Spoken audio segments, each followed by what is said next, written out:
రాష్ట్రం కోసం కొట్లాడినాం. ఆ రోజు జలసాధన ఉద్యమంలో మండలానికి ఒక బ్రిగేడియర్ వచ్చి నెల 15 రోజులు తిరిగి ప్రజలను చైతన్యం చేసినాం. ఆ రోజు నేనే రాసిన పాట పక్కన కృష్ణమ్మ ఉన్న ఫలితమేమీ లేకపాయే అని ఏడ్చినాం ఆ రోజు. ఈరోజు గోదావరి కృష్ణ కలిపి బ్రహ్మాండంగా నీళ్లు తెచ్చుకునే ప్రయత్నాలు చేసుకుంటా ఉన్నాం. దగ్గర పడ్డాయి. భువనగిరి దగ్గర బస్వాపురం ప్రాజెక్ట్ కంప్లీట్ అయింది. డిండి ప్రాజెక్ట్ కంప్లీట్ కాబోతా ఉంది. పాలమూరు ఎత్తిపోతల కోసం నోళ్లు తెరుచుకొని చూస్తూ ఉన్నారు దేవరకొండ, మునుగోడు వగైరా ప్రాంతాల ప్రజలు. పైన పాలమూరు ఎత్తిపోతలు అయితే పాలమూరుతో పాటు రంగారెడ్డి, వికారాబాద్ జిల్లాల ప్రజలు చూస్తూ ఉన్నారు మాకు ఎప్పుడు వస్తే నీళ్ళని. 80% పనులు పూర్తయినాయి.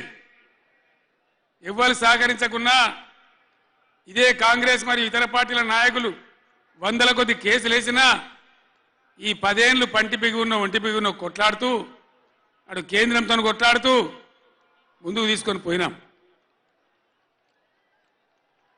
ఆనాడున్న కాంగ్రెస్ గవర్నమెంటు, తెలంగాణ ఇచ్చిన కాంగ్రెస్ గవర్నమెంటు ఆ రోజు ఒక్క ఏడాది కోసం తాత్కాలికంగా సర్దుబాటు చేసుకోండి, ఆ తర్వాత ఎవల వాట వాళ్ళకు వస్తుందని చెప్పింది. ఆనాడుగా బిల్లు పాస్ కావాలి, తెలంగాణ రావాలి, ఇది ఒక ఆటంకం కాకూడదని సరే కానివ్వండి తర్వాత చూసుకుందామని చెప్పినాం. ఆ తర్వాత ఢిల్లీలో పోయి మోడీ ప్రభుత్వం వచ్చింది. వాళ్ళని ఎన్ని వందల ఉత్తరాలు రాసినాం. అయ్యా మేము మునిగిందే నీళ్ళల్లో నాశనం అయిపోయినా, మా బతుకులు ఆగమైపోయినాయి, వెంటనే నీళ్ళ పంపిణీ చేయండి, ట్రిబ్యునల్కి వేయండి అని అడిగినాం. వేయలే. వేయకపోతే సుప్రీంకోర్టుకు పోయినాం. సుప్రీంకోర్టుకు పోయి తగాదా పెట్టినాం. ఆ తర్వాత కూడా వేయలే.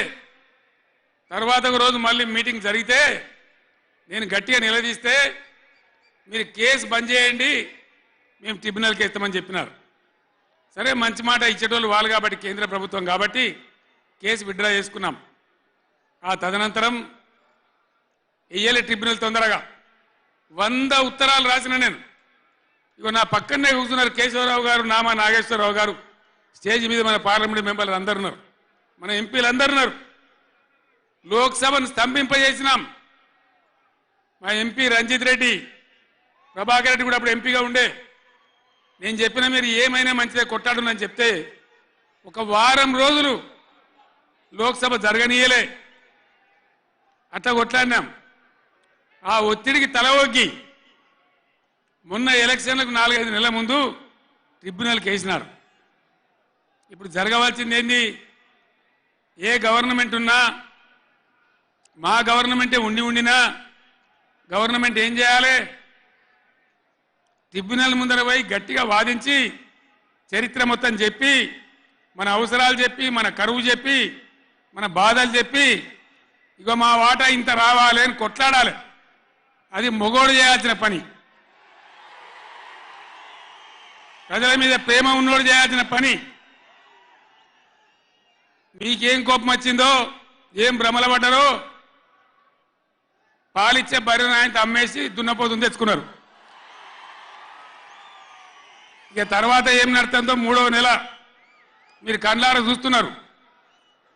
చిన్న చిన్న విషయాలు పర్వాలేదు, కానీ మన జీవితాలనే దెబ్బకొట్టేటువంటి కృష్ణా జలాలు కేఆర్ఎంబి అంటే కృష్ణా రివర్ మేనేజ్మెంట్ బోర్డుకు భద్రపల్లాగా పోయి అప్పచెప్పినారు ఈ గవర్నమెంట్.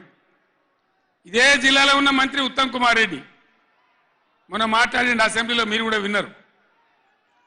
ఉమ్మడి రాష్ట్రమే నయం ఉండినట్టు ఆయనకట. ఉమ్మడి రాష్ట్రమే మంచిగా ఉండే ఇప్పుడు మంచిగా లేదట. మరి శ్రీకాంతాచారి ఎందుకు చచ్చిపోయింది? ఇదే జిల్లాలో ఉంటే బిడ్డ ఎందుకు చచ్చిపోయిన ఉద్యమకారులు? అంత పెద్ద ఉద్యమం ఎందుకు జరిగింది? లక్షల మంది, కోట్ల మంది ఎందుకు పాల్గొన్నారు? ఇంత సోయి తప్పి మాట్లాడతారు మంత్రులు. గవర్నమెంట్ వస్తే ఏం చేయాలా? పోయిన భద్రపల్లెక సంతకం పెట్టిండ్రు, దాని మెమోరాండం దొరికింది. నీళ్ల మంత్రిగా పనిచేసిండు కాబట్టి అనుభవం ఉంది కాబట్టి నష్టం ఎంత వస్తుందో తెలుసు కాబట్టి వెంటనే హరీష్ రావు గర్జించిండు.